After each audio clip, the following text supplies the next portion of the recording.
I think it's a great drill to break our snatch down from the ground up while keeping things simple and effective. Let's start out with some mistakes I see right away. When you first approach your barbell, I want you guys to have your shins right up against the bar. All too often I see that bar starting very far away in front, several inches, and that immediately is going to cause an imbalance in our lift. So that's the first thing I want you guys to know before we talk about feet, before we talk about hands, is I want you guys to walk up to your barbell and approach it and be right up against it with your shins.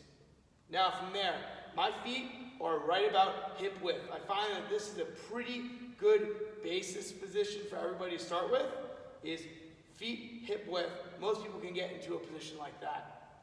Remember, when we set up our grip on the bar, that bar, when we stand up with it, should cut us in half at the hips. So our hands should be wide enough that when that bar meets us here at the hips, it's going to cut us dead in half. So I'm going to go to my position now. I'm going to come down to my bar. My arms are going to remain relaxed, and my shins are going to be vertical. We want to have vertical shins so that we can allow ourselves to have a straight bar path as we lift. If your knees are driven over the barbell, okay, you're going to cause your lift to become inefficient because you're no longer traveling in a straight line, and you now have to change your levers and force that bar to come around your body. So, let's go to the first position. We approach that bar, we come down, our shins are vertical, our knees are driven out, and we're going to come up to position 1. I'm going to drive through the floor, stretching into my bar, coming up to position 1, and I am going to pause here.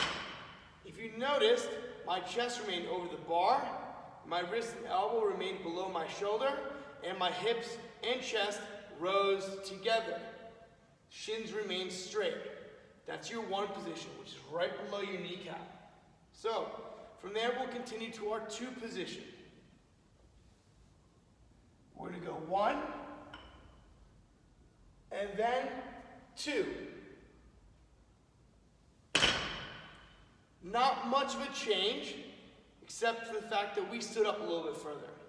Still notice, shins are straight, knees are driven out, arms are long and relaxed, and my chest and hips have risen together. And a key thing is, I'm still over my barbell. If you find at this point that you're driving your knees forward and you're behind your barbell, it's going to cause a backward trajectory as we pull our bar, which we don't want for the snatch. We want to go up and down, straight up, and then straight under the bar when we eventually snatch it. So let's continue on past position 2. We've gone 1, we're 2, and now we're going to do the full pull.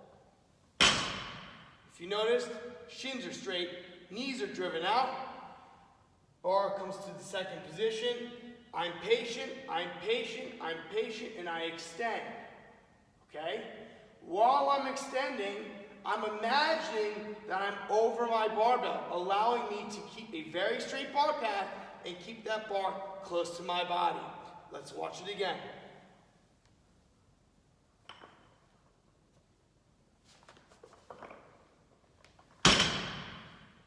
Notice how close that bar is to my body?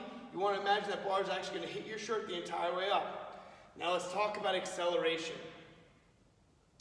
People oftentimes rush the acceleration phase, the power phase between the top of that knee and that hip, and they cause hip bang, okay? Or bouncing off of their quads, and we don't want that. We want to eliminate that extra movement out and keep it nice and clean. So while I want you to accelerate between your knee and your hip, I need it to be controlled, and I need it to be done properly. So watch again as I accelerate here.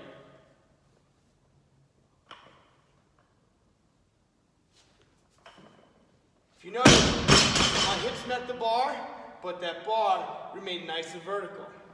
So try these at home. Do 5 sets of 2, okay?